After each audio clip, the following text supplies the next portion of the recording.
ਚਲੋ ਤੁਸੀਂ ਕਾਹਦੇ ਨਾਲ ਕਾਰ ਬਣਾ ਲਓ ਬੰਦ ਕਰੋ ਇਹਨਾਂ ਦੀ ਪ੍ਰੈਸ ਚੱਲਦੀ ਯਾਰ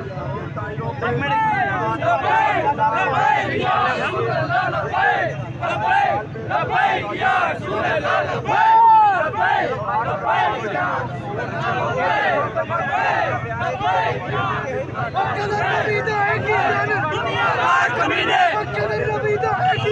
दुनियादार कमीने दुनियादार कमीने दुनियादार कमीने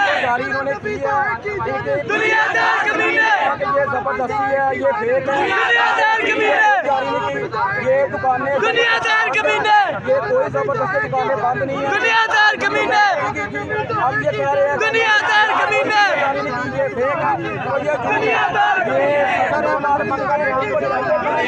कमीने ये सब दुनियादार कमीने सब दुनियादार कमीने